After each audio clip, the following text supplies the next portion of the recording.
Hey folks, Matt Easton here. So this is going to be a fairly brief point, but we haven't looked at the spear for a while, and here out comes the great big winged spear again. It's a little bit like a boar spear there. This is the Hanway one, I know people will ask.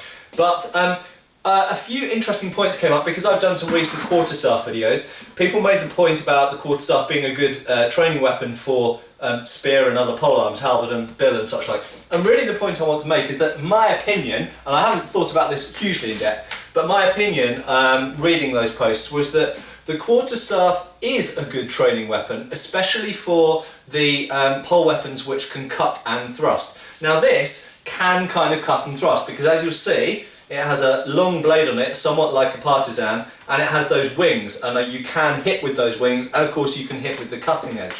However, a general spear, a spear that can only thrust, and I would say that 90% of the time with this spear I would only thrust. I'd only really use it for cuts, very rarely.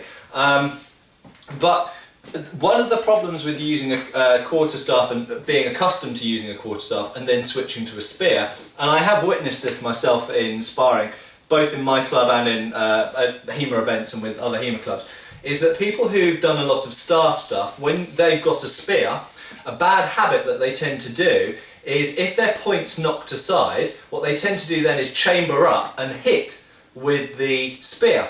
And the problem with that is that most spears, they're not going to hurt you when they hit you. Okay, the problem is that most spears really are only designed for thrusting. Okay, so there we go. That's the point. Is a cautionary note is that if you're primarily training with a stick and swinging it around and doing a mixture of hitting and thrusting, if you switch to using a conventional spear, then remember that when you hit someone with it, it's not going to do anything. It will just be like hitting them in sparring with the training weapon. You might hurt them slightly, you might give them a nasty bruise. If you did it really hard, maybe you would break a bone, but it's not going to be anywhere near as useful as actually sticking with the point, sticking them with the pointy end. And the other danger, of course, is that with a spear, the opponent is always going to be trying to push the point aside so they can get in close enough to hit you.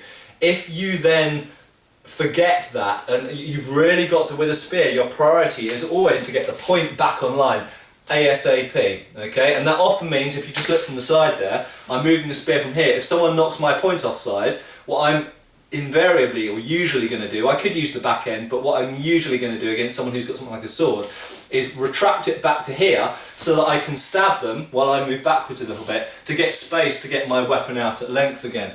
So you really don't want to be in the habit of, if someone knocks your point aside here, chambering up a great blow and hitting them, because it's not going to do very much.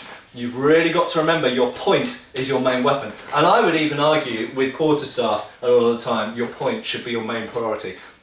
As I mentioned in previous videos, a strike from the end of a quarterstaff will very often do more damage and have more effect and be better at keeping the opponent at bay than hitting them with the side of the shaft.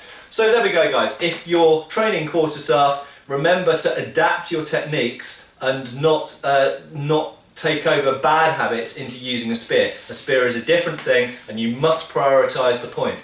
If you're switching to halberd or bill, then fair enough, because a hit with a halberd or a bill will do a lot more than a hit with a spear will. Cheers!